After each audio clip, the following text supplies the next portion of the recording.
What are some concerns for the LA Kings as we continue to count down to the new season? We discuss that and more on this edition of Locked On LA Kings. You are Locked On Kings, your daily podcast on the Los Angeles Kings, part of the Locked On Podcast Network, your team every day.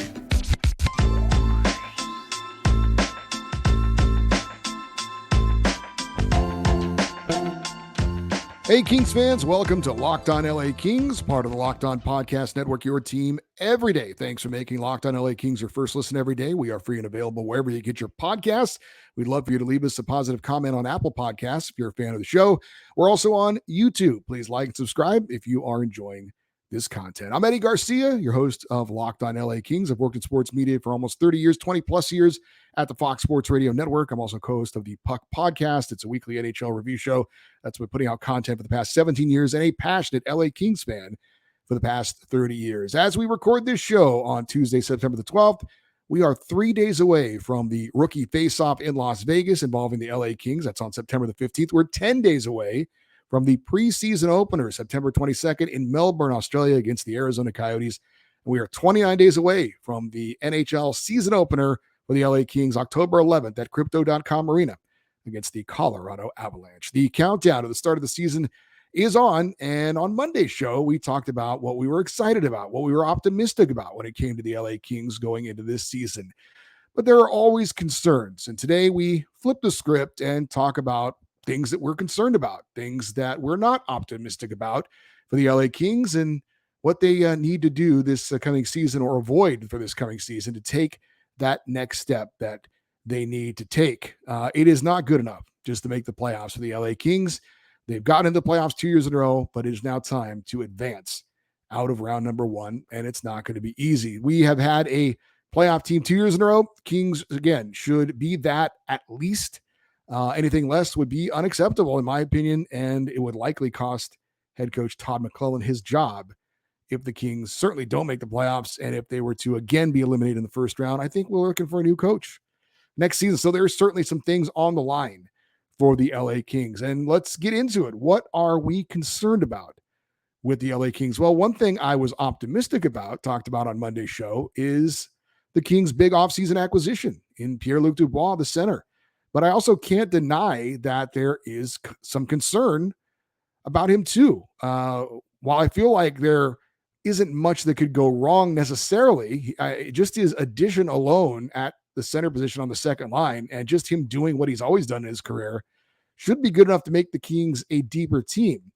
But I do wonder how he will react to getting that big contract. It's not uncommon in pro sports for a player to finally get paid, to get that big deal, and then suddenly kind of put it in cruise control and figure like, oh, the destination has been reached. I have now become a vested player in the NHL, got a big deal, I'm making the big money, and now I'm going to kind of enjoy myself. Hopefully that won't happen, but it's something that has happened from time to time in pro sports when a player gets a big contract, not quite as hungry as he once was. Plus, while Pierre-Luc Dubois isn't being counted on to be the guy for the LA Kings, he is still expected to make a pretty big contribution based on what the team has invested in him. There were some expectations in Columbus where he was a high draft pick. There were some expectations in Winnipeg when he was brought in, traded for a pretty good player in Patrick Laine. But now he's being counted on to be a key piece and to be a key piece for a team that is definitely a playoff team. And there's also been the reports of him having some issues with his attitude. If things don't go well, if the Kings don't live up to expectations, if he starts to get some of the blame, how is that going to sit with him? How is he going to respond to that? Is he going to be a problem in the locker room, or is he going to be someone that is a leader who is going to be a big part of this team going forward and try and be part of the solution? Those are all unknowns when it comes to Pierre-Luc Dubois, and maybe some reasons to be concerned. I also said on Monday's show I was optimistic about the Kings goaltending and how it is in better shape going into this season than it was at this time last season. And I do believe that, but I think most people do seem to agree if there is one big issue for the LA Kings, it could be in net. Cam Talbot and Phoenix Copley are good enough to get the Kings in the playoffs, but are they good enough to get the Kings out of the first round of the playoffs? Are they good enough for this team to contend for a championship. Now, Talbot was very good 2 years ago with the Minnesota Wild, helped lead them to the playoffs, but didn't get a chance to play in those playoffs. So his postseason success, we don't know about, at least in the recent past. He's also 36 years old, and usually you don't get better with age. So he's another year in. Could he now be, certainly he's in the twilight of his career, but does he have another good season left in him? Certainly has something to prove playing on a 1-year deal. And then you've got Phoenix Copley. I mean, look, he came in and saved the Kings season last year, but he's been a career minor leaguer before last year. Was last year just a one-hit wonder for him? Can he do it again? Can he come in and be a solid NHL contributor? Because he's going to be counted on to be the 1B to Cam Talbot's 1A, most likely. So goaltending is going to be very scrutinized for the LA Kings all season long. And if it doesn't get the job done, come towards the trade deadline, if the Kings are one of those teams that's in a playoff spot, but maybe feel like they need something extra, maybe there's a move made to shore up the goaltending. But I think the Kings did not make a significant upgrade in net like we all thought they were going to. They've gotten a couple of guys they feel are good enough. Whether they're good enough or not, we'll find out this coming season, but it is an area of concern. I think it's fair to be concerned about Quinton Byfield. Now, I've been a defender of his. I still think there's time for him to figure it out. And to be fair, it's going to take more than just this season, but he still needs to show some signs that he's going to be at some point a key member of the LA Kings, and at least in some respects live up to that number 2 overall pick that the Kings made of him. Can he put up some numbers offensively? He doesn't have to be a superstar, certainly, but when you play on a top line, you're expected to at least chip in from time to time. And I think we're going to need to start seeing some of that this year. Again, I don't think this is a make or break year for him. I still think he has another season or two before the Kings have to make a decision on whether he's going to be the guy or not at some point going forward, but just some signs, some glimpses of his development. And he can't take a step back. A step back this year, I think, would really be difficult for Quinton Byfield. Talked about on Monday's show about being excited about the Kings' improved power play and it being a big asset for the season. But there is still concern, obviously, about the Kings' penalty kill. Now, it wasn't good enough for the Kings to advance in the playoffs last season, and it will have to be better for this season if that's going to happen, especially if we end up seeing the Edmonton Oilers again. Kings made a coaching change before last season to improve the power play, and Jim Hiller did a spectacular job coming in and making that Kings power play a real weapon for them. The Kings decided not to make a change with the coaching staff this offseason. Trent Yawney is still the man who's running the defense and the penalty kill. Head coach Todd McClellan said that this is going to be the team's summer project to get that penalty kill much improved this coming season. The Kings penalty kill will be in the spotlight all year long, and the Kings PK an area of concern for the team going into this season. I think coaching on the whole is certainly something to keep an eye on. As we talked about with head coach Todd McClellan, currently going into the final year of his contract, it seems like he will be literally coaching for his job. If things don't start off well, I think there's a chance that he could be replaced midseason, and then there's uncertainty regarding that. Who do you bring in? How does the team respond to this coach? Is this coach going to be the guy that can turn things around? Now, again, we're putting the cart before the horse, but again, if the Kings don't get off to a good start, if they are struggling, I don't think it is unfair to say that Todd McClellan's feet will be held to the fire, and that if they don't have a season where they're in the playoffs, he's gone and will probably be let go before the end of the season. And certainly if they make the playoffs and don't have a good showing, I think the Kings will be looking for another head coach next season. So our head coach literally could be coaching for his job this coming season. And I know there are concerns amongst the fan base for the LA Kings if Todd McClellan ultimately is going to be the guy to get the Kings where they want to be. A few more concerns to talk about with the LA Kings. We're going to do that in just a minute here on Locked On LA Kings, your team every day. Hey, football season is kicked off, and FanDuel is giving you the chance to win all season long, because right now, when you bet on a Super Bowl winner, you can get bonus bets every time that team wins in the regular season. Just pick any team to win the Super Bowl, and you get bonus bets back for every victory. You can use those bonus bets on point spreads, player props, over-unders, and more. So visit FanDuel.com/LockedOn and start earning bonus bets with America's #1 sportsbook. That's FanDuel.com/LockedOn. Few more concerns to talk about for this coming season for the LA Kings. And I talked about it on Monday's show that the Kings, to me, were the one team in the Pacific Division that made a significant move to get better. But is that enough? Is the Pierre-Luc Dubois trade enough? The Kings could very well face the Edmonton Oilers again in the playoffs, or they could face the defending Stanley Cup champion Vegas Golden Knights. It will not be an easy road for the Kings if they finish in the top 3 in the Pacific, where I think most people expect them to be, even with Pierre-Luc Dubois, even if the goaltending holds up, even if the penalty kill is better. There's still no guarantee that that is enough. Like I said, I think the Kings, Oilers, and Golden Knights finish 1, 2, 3 in some order. Don't know which order it'll be. But again, it is likely that we're going to see, I would expect, in the first round, either Edmonton or Vegas. And that will be a challenge for sure. I think probably my biggest concern with the Kings is something that we absolutely have no control over. They have no control over. And if you watch Monday Night Football last night, the biggest fear for me is major injury to a key player, especially with the Kings this season. Now, trading away Gabe Velarde and Alex Iafallo and Rasmus Kupari, it did hurt the team's depth. Any serious injuries for the Kings this season, and I think could really be amplified because of that lack of depth. Injuries, without a doubt, are my biggest worry for the Kings. They were very healthy last year for most of the year until the very end when Kevin Fiala and Gabe Velarde got dinged up. And maybe that was just the thing that if they would have had a healthy Kevin Fiala and Gabe Velarde, maybe that was just enough to get them out of the first round of the playoffs against the Oilers, but that wasn't the case. They weren't available for the entire series, and the Kings did not advance. So staying healthy for the whole year, and having your key players ready to go in the postseason certainly will be a concern for the LA Kings, especially since, again, they are not quite as deep as they once were at the forward position. I'm going to tell you something else that I am concerned about when it comes to the LA Kings, and that is their TV deal, or lack thereof as far as news goes with that. We're 29 days away from the start of the NHL regular season. We still don't know how or where the Kings are going to be available to watch on television. Does it seem weird to anyone else? Does it bother anyone else? Now, maybe it's just me.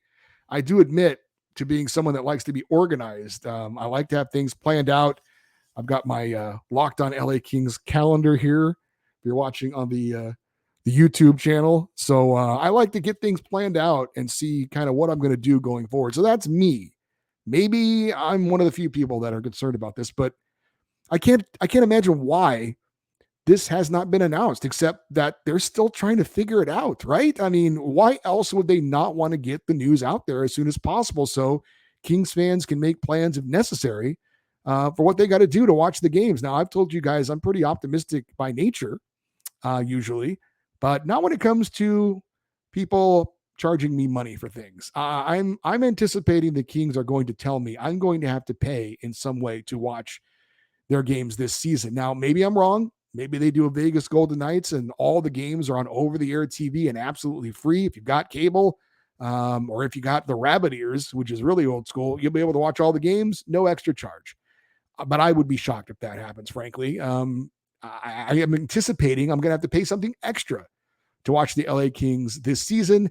Maybe it's some sort of a combination of some over-the-air games, some pay-per-view games, some kind of a pay-for-streaming type of a situation. But that remains to be seen. And if you're somebody like me, I'm already paying now for YouTube TV so I can watch NFL games. We still have a very basic direct TV plan so that my wife can watch some shows that she likes. We're subscribed to at least 4 different streaming services. So I don't know what's the situation with the LA Kings, but I'd like to know as soon as possible so I can figure out how I'm going to pay for this, maybe what I'm going to sacrifice during the hockey season to get rid of, because I'm going to be watching a lot of hockey games anyway and really don't have time to watch Netflix or something like that. I don't know, but it would be nice to know what's going on with the LA Kings and their TV situation. And right now, We still don't know. And I find that very concerning. The Kings did some cost cutting moves when they decided to do a simulcast this year for the broadcast. So the radio and TV broadcasts have been combined. And I love Nick Nixon. I'm excited for him to get a chance to do this. And I think he'll do a tremendous job. But it does seem, as I mentioned at the time, kind of small time for the LA Kings to be doing a simulcast of their radio and TV, probably to save money. You've got the Lakers and Dodgers have their own TV networks, and the Kings are simulcasting their radio and their TV. And again, this situation with no announcement on what's going on with their local TV for this year, it just, I think the Kings do a lot of things right in their organization. I think they're a well-run organization. I think their front office is well-run, but this is a business side of things for the LA Kings, and I don't really care for how they've handled it. It seems very amateurish in a lot of ways. We'll see when it finally shakes out. And again, maybe it's just me that's wringing his hands over this thing, but it just seems really weird that this isn't something that's been figured out at this point. One other note involving the LA Kings regarding TV. If you missed the news, the Kings are going to be featured on a documentary for the start of the season. It is an all-access docu-series called Behind the Glass. It's a 3-part series, and it'll premiere on Monday, October the 2nd on the NHL Network. Behind the Glass is now in its 4th season and will feature behind-the-scenes stories on the Kings, specific players as they go through training camp, both on and off the ice. It will include their upcoming trip to Australia for a pair of preseason games. And according to friend of the show and LA Kings insider Zach Dooley, the first episode again will be on Monday, October the 2nd, 6 p.m. Pacific time. Episode 2 is 1 week later on October the 9th, again, 6 p.m. Pacific time. And then episode 3, Monday, October the 16th, my birthday, at 6 p.m. Pacific time. So 3 episodes, October 2nd, 9th, and 16th. They'll debut at 6 p.m. Eastern, and then each episode will re-air at 9 p.m. Pacific time the same night that they come out. And again, that is on NHL Network. So that is exciting to see the Kings a part of this. It's exciting that the Kings are a part of this trip down to Australia. And it'll be cool to see behind the scenes how it all goes down. Some of the stories on some of the players, always very cool. If you're a fan of Hard Knocks, which is an NFL kind of behind the scenes show that's been running for many, many, many years. If you're a fan of that kind of thing, then you'll be a fan of this. And it'll be very cool again to see the LA Kings featured on this Behind the Glass docu-series on NHL Network. We've got a few more Kings news and notes to tell you about before we sign off for today. We'll do that next here on Locked On LA Kings, your team every day.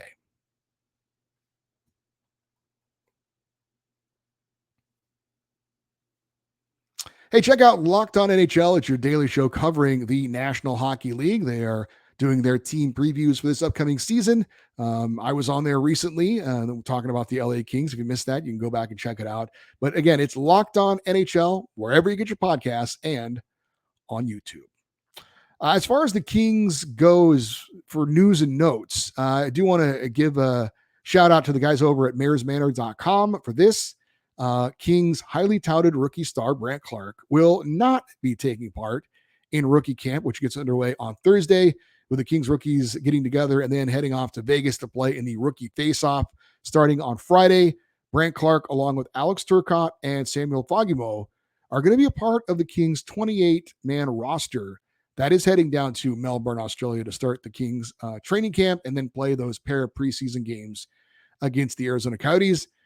This is certainly not a shock and would be a bit of a vote of confidence, I think, for Brandt Clarke, as well as Turcotte and Fagemo, that they're going to get to be included with the NHL veterans to go on this preseason trip to Australia. So that's certainly some interesting news there. Some names that we talked about on a recent show as far as rookies and young players to keep an eye on that will be at rookie camp. You've got forward Martin Chromiak, forward Alexis Lafreniere, and forward Francesco Pinelli, as well as former Michigan State defenseman Cole Krieger and former Michigan goalie Eric Portillo. Those guys will all be a part of rookie camp and taking part in that rookie face-off in Las Vegas. College players like Jack Hughes and Kenny Connors will not be a part of this, but some recent draft picks are going to be involved in this for the LA Kings, which is something that I did not know about. Cohen Zimmer, Jakub Dvorak, Matthew Mania, some recent draft picks for the Kings are going to be a part of the rookie camp and the rookie tournament. So that's very cool to know that those young guys are going to be able to be a part of this before they head off back to their junior teams. One interesting name that I did see that is on the rookie camp roster as an invite is forward Easton Armstrong, and he is the son of former LA King forward Derek Armstrong, who of course still works for the organization in a developmental role and also occasionally is a part of the Kings TV broadcast. So again, rookie camp coming up soon. The rookies all getting together on Thursday. I don't think there's going to be any kind of workouts or anything like that. It's just get together on Thursday, meet up, and then head on out to Las Vegas on Friday. Probably actually head out on Thursday and be there on Friday to take part in that rookie tournament. I believe their first game is in the afternoon, 1:00, I believe, coming up on Friday. We are going to report on that game on our Friday show. It is going to be available streaming online. Be tuned into the Twitter account. If we can find out news beforehand, we'll certainly let you know about that if it is something that you want to check out. But I do obviously understand that it is in the afternoon during a work day. So a lot of you will be out doing your jobs and not able to sit back and watch it the way I will be able to. So again, if you can't check it out, I will definitely be reporting on the game, who stood out, who played well, maybe who didn't play well, as the start of that rookie tournament gets underway in Las Vegas coming up on Friday. And of course, we'll still have our regular Friday feedback show as well. And for you everydayers, those of you that listen and watch Locked On LA Kings every day. Coming up on tomorrow's show, we are going to have a special interview. We're going to have one of the co-hosts of Locked On Canucks. That would be Trevor Beggs. He's doing a great job over there at Locked On Canucks. He's going to join us to do a rival report, and we will check in on the Vancouver Canucks, who could be a team, kind of a dark horse in the Pacific Division that could contend for a wild card spot this year. But we'll get his thoughts on the Canucks. We'll get his thoughts on our LA Kings and also talk a little bit about the Pacific Division as well. And then I mentioned we've got rookie camp coming up. We'll see if we can get a special interview for someone to talk about rookie camp and other things coming up for the LA Kings as they get ready to also start the preseason. We talked about that trip to Australia and the special they're going to be a part of. And then on Friday, like I said, we are going to recap the opening game of the rookie faceoff.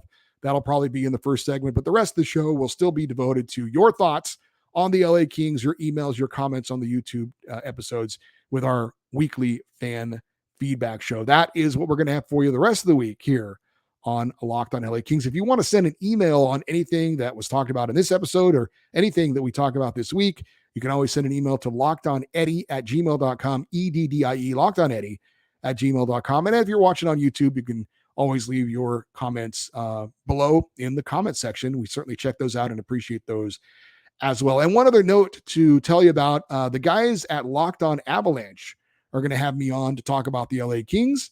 And of course, the Avalanche is the team that the LA Kings are opening up the regular season against. We're going to reconnect with those guys at some point right before the start of the regular season to do a crossover episode as well. So if you're a fan of the crossover episodes, you'll enjoy that. But coming up later in the week, I'll be on the Locked On Avalanche podcast, and we'll give you the details on that coming up tomorrow or the next day as we find out the details on that, if it's something you want to check out. Also would love for you to stay connected with the show on social media. That's a good way to find out information about upcoming episodes as well of the show. If we have any special things we want to tell you about beforehand, we are on Twitter. We are on Instagram, both at Locked On LA Kings. I'm Eddie Garcia. Thank you for listening and watching Locked On LA Kings, part of the Locked On Podcast Network. We will talk to you tomorrow. And as always, go Kings, go.